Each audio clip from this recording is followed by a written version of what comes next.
Eu que agradeço, senadora. Peço desculpas pelo Dr. Décio não ter podido estar presente. Ele está acompanhando a ministra na reunião com a chanceler Merkel. Isso, então ele me pediu para representá-lo, estou muito honrado de estar aqui. Então, eu queria agradecer a iniciativa, presidente e senadora, e senadores, e principalmente ao senador Moca por ter levantado, deixado a bola quicando, para a gente poder ir exatamente no ponto onde imagino que os senhores queiram mais esclarecimentos. Eu acho que todos os meus colegas de mesa antecederam uma série de pontos aqui que eu acho que vão induzir um pouco da apresentação. E tudo isso, já vou resumir para vocês, tem vários slides aqui que a senadora, até com mais propriedade do que eu, antecipou a questão da posicionamento da nossa agropecuária no cenário internacional. Então, não vai ser necessário dissertar sobre esse assunto. Então, vamos direto ao ponto, que é o Plano de Defesa Agropecuária. Então, tanto os achados do TCU, quanto da CGU, quanto os clamores das associações, sindicatos, etc., durante todo esse período, eles fizeram com que o Ministério da Agricultura agisse de maneira difusa, de maneira pontual na tentativa de soluções dessas questões. E agora, em 2015, com a iniciativa da ministra Cátia Abreu, foi lançado o primeiro PDA, que é o Plano de Defesa Agropecuária, que a visão dele, basicamente, é tentar congregar num único plano a tentativa de organização de todas essas iniciativas. Tá? Então, eu vou tentar rapidamente passar para os senhores alguns desses conceitos. Né? Então, o panorama eu vou passar, os senhores sabem que agricultura nós temos, alimenta o mundo inteiro, é reconhecida como uma agricultura segura, exatamente por causa da defesa agropecuária, isso é um ponto que eu queria ressaltar. Diferentemente de alguns outros setores da agropecuária, que também são de excelência, a defesa agropecuária acaba agindo de maneira silenciosa e, obviamente, como a defesa militar, por exemplo, a gente precisa da defesa agropecuária como uma questão de soberania nacional. Então, é importante a gente, e essa casa sempre tem apoiado o Ministério da Agricultura, de tentar fortalecer esse eixo da defesa agropecuária como uma questão importante. Então, mostrando aqui a evolução da balança comercial, então isso é óbvio. São dados, a gente aqui, 2015, são preliminares, vocês vão ver isso aqui crescer muito mais, mesmo em épocas de crise. A gente já tem mapeamentos através de processos de inteligência corporativa, dizendo que o nosso foco de comercialização tem que ser a Ásia, né, exatamente pelo crescimento que aquela região vai ter no mundo e a expectativa que a gente tem de exportações. Esse desafio, obviamente, é ter essas redes estruturadas, mas isso aqui são conceitos gerais. Esse mapa me preocupa, tenho colocado muitas apresentações, são os riscos associados às pragas e doenças no mundo e vinculado aos fluxos comerciais que nós temos com esses outros países. Então, as ameaças sanitárias e fitossanitárias estão por todos os lados e a defesa sanitária e fitossanitária no Brasil, ela tem como missão estabelecer, então, essas barreiras na entrada e gerenciar, através de políticas públicas, as pragas que estão hoje instaladas no Brasil. Porque não basta simplesmente estabelecer uma barreira forte na entrada e negligenciar, por exemplo, pragas importantes que estão acontecendo no Brasil, como foi relatado pelo colega do TCU, a questão da febre aftosa, que nós estamos logrando êxito aí na erradicação total do Brasil, mas, por exemplo, pragas que estão negligenciadas ou que estão precisando de uma atenção pública, como o bicudo do algodoeiro, que é uma limitação forte para a agricultura nacional. Esse mapa também nos preocupa, através desse processo de inteligência que nós estamos gerando, demonstra que a gente tem uma área de fronteira e de risco de fronteira, através do mapeamento da Embrapa, maior do que a possibilidade que nós temos hoje instalada de tentar fazer esse monitoramento formal. Então, são dois gráficos que eu gosto de colocar na sequência, o mapeamento recente da Embrapa, dos pontos de risco, e o mapeamento dos pontos instalados oficiais da Vigilância Agropecuária Internacional. Só queria dar um destaque que, obviamente, a Vigilância Agropecuária Internacional, esse serviço que foi destacado pelos colegas do TCU e da CGU, não é necessariamente... não reflete somente a questão da vigilância como um todo, lato do Ministério da Agricultura. Vigilância agropecuária é um serviço feito por todos, pela União, através do seu sistema federal, nas fronteiras, em parceria com outras instituições transversais do governo federal, Polícia Federal, Receita, etc., mas também pelos estados fronteiriços. Porque os estados fronteiriços e os municípios fronteiriços têm uma responsabilidade maior nessa questão da vigilância agropecuária do que os estados do interior do Brasil. Mas a responsabilidade é da União, vocês fazem só um convênio. Exatamente, eu vou falar do dinheiro. E aí nós vamos chegar no dinheiro, senador. Então, nós temos uma série de iniciativas e investimentos com relação à quarentena, a questão das marcas e da certificação oficial e da atividade inequívoca do Estado nesse processo de certificação, na inspeção e na fiscalização. É fundamental que as marcas oficiais reconhecidas por todos sejam preservadas e incentivadas, fortalecidas nesse processo.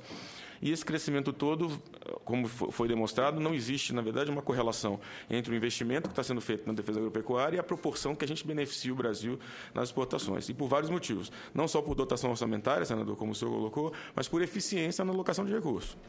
Vamos falar um pouquinho sobre isso. Desculpe. O Plano de Defesa Agropecuária visa exatamente isso. Então, é promover e implementar uma série de ações de defesa agropecuária, congregando todos esses pontos e achados de auditoria que foram feitos pelos colegas do TCU e da CGU, né, ao longo desses últimos 10, 15 anos, tentando criar um programa sustentável e monitorável para que a gente possa implementar num determinado universo de tempo, casado com o PPA, essas ações que nós temos a obrigação de fazer. Tá? Então, a gente... comentado aqui pelo Maurício, a questão da modernização e desburocratização. Foi tocado pelo TCU. Nós não temos uma base de dados unificada para poder gerenciar a gestão agropecuária. A iniciativa foi feita em parceria público-privada com a CNA e lançada uma primeira plataforma, que chama PGA, Plataforma de Gestão Agropecuária, que está sendo modernizada agora para incluir não só a questão animal, na guia de trânsito animal, como também a área vegetal. Tá? Esse é um processo, que eu não preciso dizer para os senhores que é lento, porque é um processo de informatização, que vai congregar 27 estados em níveis heterogêneos de desenvolvimento, mas que precisam ser congregados, mas que está em fase avançada. Na área animal já está superado, e a gente espera até o final do ano que vem, 2016, estar com toda a base animal e vegetal ali dentro. Qual é a diferenciação dessa questão? Eu vou ter informação. E informação é poder para poder fazer uma tomada de decisão correta nesse processo. Tá? Então, essa questão é fundamental. Além das iniciativas da ministra Cátia Abreu, e ela é uma perseverante gestora nessa questão, do que ela chama de mapa sem papel, né? Da informatização dos processos. Porque, infelizmente, hoje a gente trabalha com um processo em papel e que é lento. E a defesa agropecuária não pode ser lenta. Você tem que tomar uma decisão quase que imediata quando você detecta uma ameaça. O marco regulatório, o doutor Maurício colocou muito bem para a gente, e eu vou tentar explicar. Eu queria agradecer, senador Moca, essa possibilidade que o senhor dá da gente interagir melhor com essa casa. A gente tem um marco legal, o presidente foi até um pouco humilde, falando que tem 60 anos, só o marco de defesa vegetal tem 80 anos. Não quer dizer que seja ruim, né? Mas a gente está tendo uma legislação que regula a defesa vegetal e animal numa realidade que não é a realidade atual, com tecnologias transgênicas, com produtos de alta tecnologia, etc. Então, é necessário avançar. Né? O que a gente estabeleceu no plano de defesa é uma possibilidade de organizar essas iniciativas pulverizadas, tanto do decreto, uma modernização da classificação e da vegetal, num projeto, talvez não num texto só, senador, mas num projeto que tenha a excelência e a fortaleza dos dados técnicos que foram produzidos pelos técnicos do Ministério, para que aí o Legislativo nos auxilie a estabelecer um texto com a boa prática regulatória que atenda a defesa agropecuária. Queria só lembrar uma coisa: a defesa agropecuária foi negligenciada na lei agrícola. Depois, por essa casa, foi colocado 2 artigos de defesa agropecuária, e aí, pulverizadamente, tem alguns artigos colocados em algumas leis. A nossa intenção é colocar isso dentro de um texto legal que fortaleça a defesa agropecuária. Tá? E criar, através do pessoal do Sindicato Nacional dos Fiscais Federais, protocolos. Eu sou médico, não é diferente do médico veterinário. Quer dizer, você tem que estabelecer protocolos para isso você age dessa forma, para isso você age dessa. É isso que organiza serviço. Se cada fiscal tiver uma conduta para determinada coisa... Queria lembrar, senador, que esse foi um dos achados do TCU e da CGU, a falta de manualização do processo. E aí eu não queria dizer que isso é uma questão crônica. Existem áreas mais críticas na questão de manualização, e o processo desse marco regulatório, da boa prática regulatória no Ministério, prevê a manualização padronizada dessas questões. Tá? Então, com conhecimento e suporte estratégicos, áreas de inteligência, a gente já usa o conceito de inteligência, mas infelizmente não de maneira organizada. A gente precisa organizar o conceito de inteligência, que hoje a gente faz parte do CISBIM, mas dentro da defesa agropecuária, identificando se ameaças que acontecem em países que nós conhecemos podem ter maior risco de entrada no Brasil, quais são as soluções que eles deram nessas situações. Mais do que isso, a questão do desenvolvimento regional, senadora, porque se a gente olha para a fronteira como uma ameaça e quer construir muros contra os nossos vizinhos, é mais fácil que o Brasil, com a potência que tem, influenciar o desenvolvimento regional, tanto na questão da saúde animal quanto da sanidade vegetal.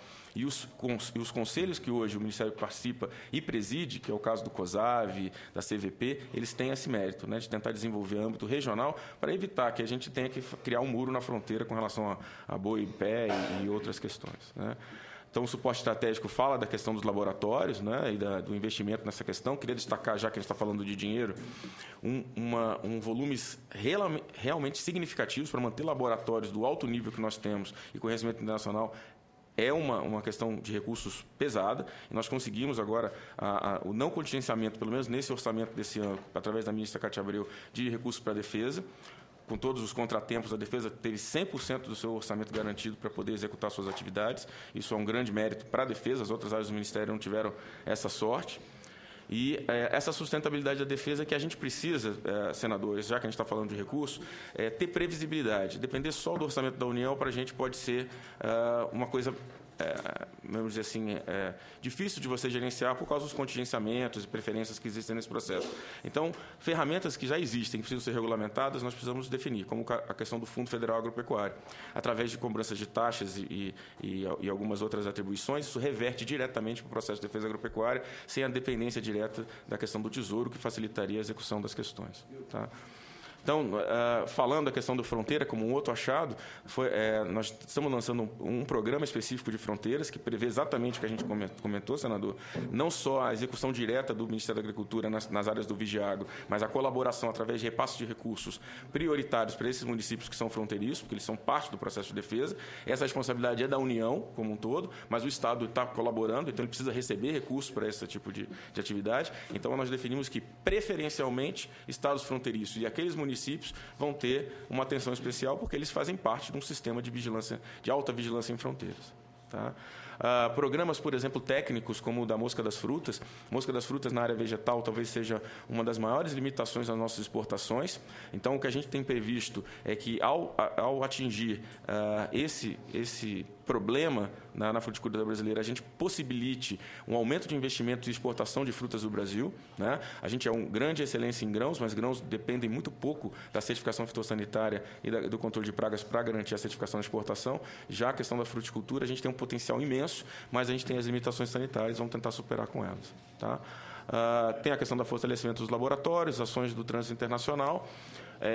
Outros itens que nós precisamos, além da febre aftosa, para a parte de pecuária, senadora, só para a senhora entender, a questão da tuberculose, da peste suína clássica, todos esses são projetos técnicos que vão ser perseguidos nessa questão. Nós temos, por exemplo, uma questão sui generis, o Brasil tem dimensões continentais, e a gente tem um bom sistema eficiente no trânsito internacional para poder garantir nossos status sanitários. Agora, existe peste suína na região nordeste do Brasil e não existe em Santa Catarina, então nós precisamos também garantir o trânsito interno para preservar as áreas livres garantidas. Tá? Um fator que vai atender exatamente esse anseio da eficiência na gestão é o monitoramento do plano. Eu preciso de ferramentas eficientes para monitorar tudo que eu estou propondo aqui dentro, principalmente a questão dos investimentos e o atingimento de metas, porque senão a gente vai continuar no problema, não específico, mas o problema geral, que tanto o TCU quanto a CGU identificou, que é a falta de uma padronização e metas para você garantir o atingimento daqueles objetivos de gestão do Ministério da Agricultura. Isso faz parte do plano. Senador, vamos tentar abordar a questão do recurso. Tradicionalmente, a média dos recursos orçamentários que a Secretaria de Defesa Agropecuária recebe por ano é por volta de R$200 milhões, 200 a 250 milhões de reais. Tá? Tradicionalmente, de 96 até agora. E a média de execução é por volta de 70%. Eu queria deixar uma coisa clara para os senhores, que essa média, o TCU e a CGU podem me detalhar um pouco mais, não é uma média muito diferente de outras áreas da administração pública que tem que operar com a máquina do governo. Tá? É natural que a gente tenha, por exemplo, nós identificamos como gargalos ou a eficiência do processo de alocação de recursos, a questão administrativa, né? a descentralização da execução desses recursos através das superintendências, a heterogeneidade administrativa que eu tenho entre superintendências. Então, a região norte tem mais dificuldades em fazer licitações, pregões, etc., do que a região sul do Brasil. Né? A questão da adimplência e inadimplência dos estados para receber recursos através dos convênios para poder executar a defesa agropecuária. E todas essas questões acabam limitando a eficiência na execução dos recursos. Né? E eficiência na execução dos recursos é o nosso pior problema, porque eu acabo tendo, no final do exercício, uma sobra de recursos que acabam tendo que retornar para os cofres do governo porque não foram eficientemente gastas. Não foram eficientemente detalhadas e descritas e disponibilizadas e nem sempre eficientemente gastas. Então, para tentar solucionar esse problema, o Ministério tem tentado perseguir, junto ao Ministério da Fazenda, novas ferramentas de contrato de gestão tanto com os estados, principalmente com os estados, são os executores da defesa, para que a gente possa dar agilidade, sem perder a qualidade, nas ferramentas de convênio que nós temos com os estados. Lembrando que, se nós somos 2.800 fiscais federais agropecuários, somos mais de 60 mil fiscais estaduais, que montam o sistema unificado de defesa agropecuária. Então, nós temos uma competência, um compromisso intransferível federal, mas temos que contar com esse exército de fiscais que potencializam a nossa execução através desse repasse de recursos, considerando o nosso sistema federativo. Conclusão é que essa modernização institucional do sistema de defesa tem seus aspectos para poder atender essa questão de infraestrutura. Desenvolver um planejamento de médio prazo é fundamental para isso, né? E o plano de defesa visa enfrentar todas essas questões que foram abordadas aqui. Eu queria só deixar uma mensagem, presidente, só para a senhora entender o quão importante foi essa questão do plano de defesa agropecuária. Nós estamos identificando dentro do Ministério 2 grandes momentos de revolução na parte do serviço público da defesa do Ministério da Agricultura. Um em 1974, quando foi lançada a Embrapa, e o outro agora em 2015, quando pela primeira vez a defesa agropecuária está sendo olhada com essa atenção especial pelo governo federal. Então, a gente espera retribuir isso através de um plano organizado e eficiente.